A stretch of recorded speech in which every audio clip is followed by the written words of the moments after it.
오늘 말씀의 제목입니다. 한번 따라해 주십시오. 온 마음 다해. 네, 오늘은 아브라함과 이삭의 이야기를 해보려고 합니다. 우리가 너무나 잘 알고 있는 말씀이지만 우리가 이 말씀을 다시 한번 되새기면서 오늘 우리에게 주시는 주의 말씀을 받들기를 소망합니다. 아브라함이 100세 아주 노년에 하나님이 약속하신 아들인 이삭을 낳았습니다. 아버지 아브라함이 100세이니 아브라함을 이삭의 아버지가 아닌 이삭의 할아버지라고 해도 사람들이 믿지 않았을까 하는 생각을 해봅니다. 100세에 낳은 아들 이삭은 태어나면서부터 아버지 아브라함의 모든 것이 되었습니다. 모든 기쁨이 되었고 결국엔 우상같이 되어버렸습니다. 노년의 할아버지가 구부정한 자세로 허리를 굽혀 그 작은 갓난 아이를 어색한 자세로 처음 안았을 때부터 아브라함은 이삭을 향한 열렬한 사랑의 노예가 되어버리고 만 것입니다. 이게 이해하기 어려운 일 아닌 것 같습니다. 아기 이삭은 하나님의 약속과 언약 그리고 자신이 살아온 모진 세월들 속에 품어온 소망들을 한 몸 안에 다 담고 있는 그런 존재였기 때문입니다. 여러분 100세에 얻은 아들이었으니 그것이 얼마나 귀했을까요? 그런데 그 아들이 그 100세가 되기까지 하나님께서 자신에게 언약하신 그 언약의 성취인 당시에 자신이 갈대아 우르를 떠돌아다니던 그 모진 세월들에 대한 보상이라고 여겼다면 이삭이 자신의 인생의 결론, 이삭이 자신의 인생의 열매라고 생각했을 것이고 그 존재가 얼마나 소중했겠습니까? 이삭이 자라서 청소년이 되는 것을 지켜보던 늙은 아브라함은 이삭의 생명, 목숨에 점점 더 간절히 집착하게 되었고 결국 이 아브라함과 이삭의 관계는 위험 수위에 이르게 됩니다. 어떤 위험 수위냐면 하나님은 사라지고 이삭만 남게 되는 시점에 다다르게 된 것이죠. 하나님을 섬기고 하나님의 언약의 성취를 하기 위해 이삭이 존재했어야 했음에도 불구하고 하나님은 사라져 버리고 아브라함에게 이삭만 남게 되는 아주 위험 수위에 다다르는 때가 있었던 것입니다. 바로 그때 하나님께서 개입하시는 것이죠. 하나님을 향한 정결케 되지 못한 사랑, 하나님을 향한 온전치 못한 사랑으로 말미암는 비극적 결과들을 피하도록 하기 위해 하나님께서 그 순간에 개입해 주시는 것입니다. 오늘 2절 말씀에 하나님께서는 아브라함에게 여호와께서 이르시되 내 아들 내 사랑하는 독자 이삭을 데리고 모리아 땅으로 가서 내게 일러준 한 산 거기서 그를 번제로 드리라 말씀하십니다.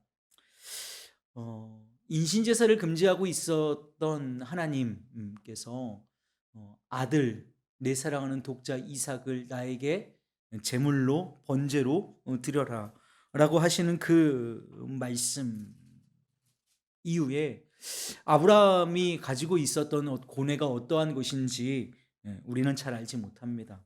성경은 이 말씀을 받은 그날 밤 장막을 치고 있었던 부엘세바 근처에서 하나님과 씨름하면서 겪었던 아브라함의 고뇌를 클로즈업해서 우리에게 보여주고 있지는 않습니다. 2절이 마친 후에 3절 말씀에 아브라함이 아침 일찍 일어나 이삭과 종 둘을 데리고 모리아산으로 떠나는 장면이 나올 뿐입니다. 그러나 우리가 오늘 본문 2절과 3절 사이에 짧은 이 절 나눔 사이에 있는 아주 자그마한 공백으로 들어가서 영적 상상력을 발휘해 본다면 홀로 별빛을 받으면서 몸을 구부리고 고통스러운 기도의 싸움을 하는 아브라함의 모습을 우리가 상상해 본다면 그것은 일종의 경외감마저 느낄 수 있는 것일 것입니다. 한 신학자는 이렇게 얘기합니다. 인간의 영혼이 그렇게 지독한 고통을 맛본 사건은 아마도 아브라함보다 더 크신 분이 겟셋마네 동산에서 기도로 씨름하실 때까지는 다시 없었다. 한번 이 말을 곱씹어 본다면 아마도 아브라함보다 더 크신 분은 우리 주 예수님을 말씀하시는 것일 것이고 이 예수님이 겟셋마네 동산에서 십자가를 앞두고 땀방울이 핏방울이 되기까지 기도했던 그 기도의 씨름 이전까지 이 사건, 그러니까 아브라함이 아들 이삭을 바치기 전에 하나님과 독대하며 기도하며 씨름했던 이 장면이 가장 아마도 지독한 고통의 환경이었을 것이다 라고 우리에게 말씀하고 있는 것입니다. 그 정도로 아브라함의 브엘세바 근처에서의 기도는 처절을 넘어서는 그 무엇이 있었음에 분명합니다. 아브라함의 생애에 여러 시험과 여러 고난이 있었지만 지금 그 전까지의 그 무엇과도 비견될 수 없는 시험이 지금 아브라함 앞에 마주서 있는 것입니다. 아브라함은 이런 불같은 시험을 당했지만 아브라함은 그 시련의 용광로에서 실패하지 않았습니다. 이 노년의 성도, 이 노년의 아브라함은 드디어 결심하기에 이르릅니다. 어떤 결심이었을까요? 하나님의 명령대로 아들을 제물로 바치기로 하는 결심입니다.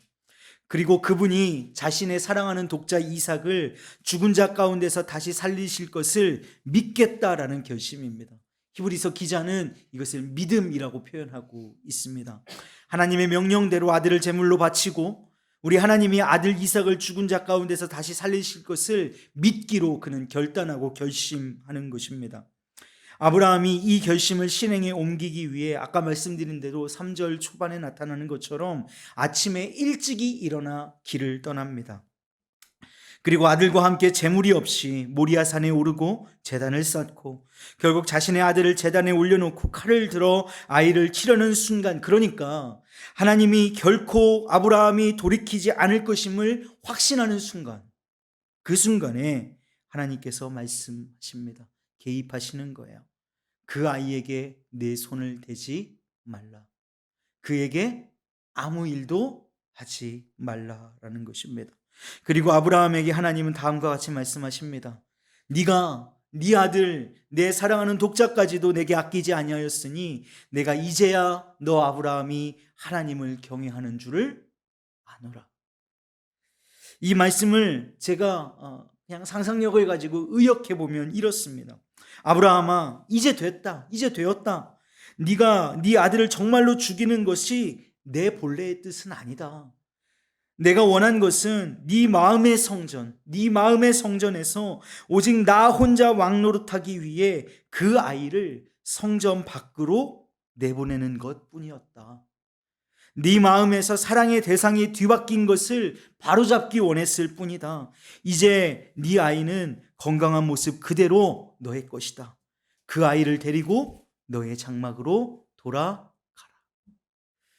그리고 이어서 말씀하십니다. 16절에서 18절 말씀에 이렇게 말씀하세요. 이르시되 여호와께서 이르시기를 내가 나를 가리켜 맹세하노니 내가 이같이 행하여 내 아들 내 독자도 아끼지 아니하였은즉 내가 내게 큰 복을 주고 내 씨가 크게 번성하여 하늘의 별과 같고 바다의 모래와 같게 하리니 내 씨가 그 대적의 성문을 차지하리라. 또 내 씨로 말미암아 천하 만민이 복을 받으리니 이는 내가 나의 말을 준행하였음이니라 하셨다 하니라.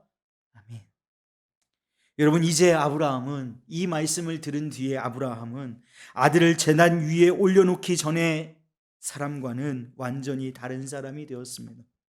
이제 그 산에 서 있는 사람은 강한 사람이요, 순수한 사람이요, 큰 사람이요, 주님의 특별한 관리를 받게 된 사람이요, 지극히 높으신 분의 친구요, 하나님의 총애를 받는 사람입니다. 이제 자신의 우상이 되었던 아들을 내려놓고, 더 정확하게 표현하면 아들을 하나님께 맡겨드리고, 이 아들을 죽이려고 했던 것은 이 아들을 하나님께서 살리실 것을 믿고 하나님께 내어놓는 것, 하나님께 맡겨드리는 것이었다는 거죠. 하나님께 맡겨드리고 하나님께 온전히 복종하는 자요, 전적으로 순종하는 자요, 아무것도 소유하지 않은 자가 되었습니다. 이전까지 그는 자신의 모든 것을 사랑하는 아들에게 쏟아부었지만 이제는 하나님이 아브라함의 모든 것 되어주셨습니다. 이제는 아브라함에게 하나님이 모든 것인 것입니다. 사랑하는 여러분, 우리가 우리의 보화, 우리에게 있는 보화를 주께 바치지 못하는 이유는 그것을 잃어버릴까 봐 두려워하기 때문입니다.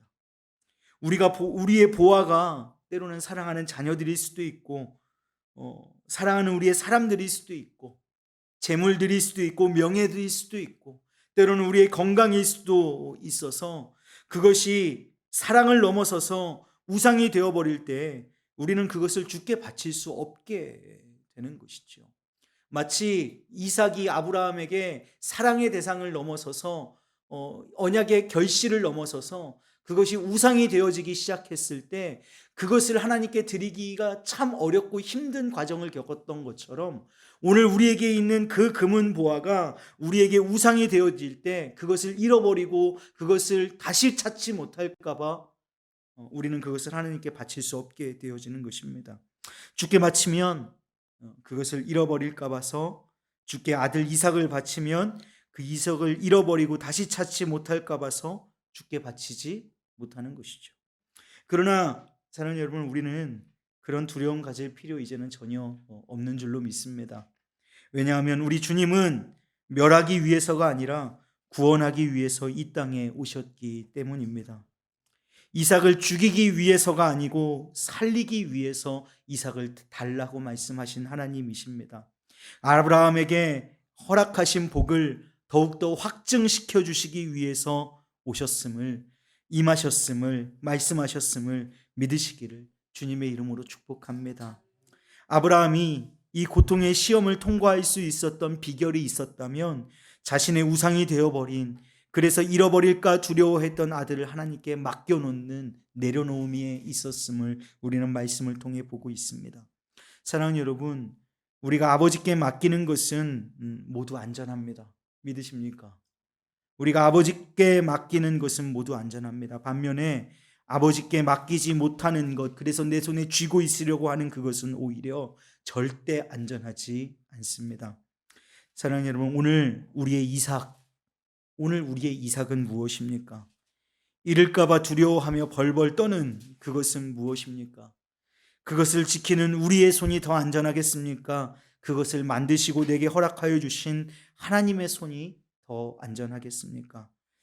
오늘을 승리하고 내일의 평안을 누리는 비결, 내 소중한 그것을, 그래서 우상이 될 수 있는 그것을 오히려 하나님께 내어 맡기는 것입니다. 여러분 컴퓨터 쓰십니까?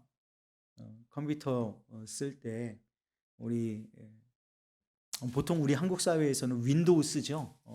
PC를 쓸 때 윈도우를 쓸 때 그 윈도우도 OS라고 해서 그것을 깔아야 돼요, 컴퓨터에. 그러니까 그 윈도우가 깔려 있지 않는 컴퓨터를 사게 되면 윈도우 PC, 윈도우라는 시스템을 운영 체제를 컴퓨터에 깔아야 됩니다.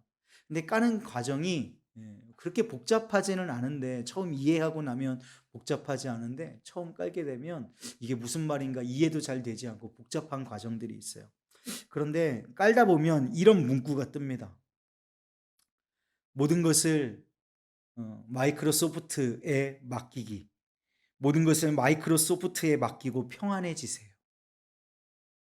이런 문구가 떠요. 그러니까 이제 지금 여기에다가 이 클릭을 한번 해놓으면 이제 이 뒤는 내가 알아서 당신에게 맞게 표준 형식으로 다 깔아 놓을 테니 당신은 이제 걱정하지 마시고 당신의 일을 하십시오. 걱정하지 말고 당신 평안해 주십시오. 이런 말을 하는 겁니다. 여러분, 그런데 이렇게 맡겨놔도요, 나중에 윈도우 다 깔고 나면 오류도 생기고요, 다 깔고 나면 내가 원하는 것이 깔리지 않는 경우도 있고요, 그래서 다시 깔아야 되는 경우도 있고요, 여러 가지 복잡한 과정이 일어나요. 그런데 여러분, 마이크로소프트, 윈도우를 만든 이 마이크로소프트라는 회사에다가 맡겨놓고 우리 보고 평안해지라고 얘기하고 있는데요, 여러분, 진짜 평안은요, 저는 이것을 이렇게 바꿔보고 싶었어요. 모든 것을 하나님께 맡기기. 모든 것을 하나님께 맡기고 평안해지십시오. 마이크로소프트와는 비교도 되지 않는 평안이 오늘 저와 여러분에게 임할 줄로 믿습니다. 아브라함이 이삭을 하나님께 내려놓은 거예요. 아브라함이 이삭을 하나님께 맡겨버린 것입니다. 여러분, 오늘 우리요, 하나님께 맡겨드리는 오늘 이 저녁이 되기를 원합니다. 하나님께 내려놓는 저녁이 되기를 원해요.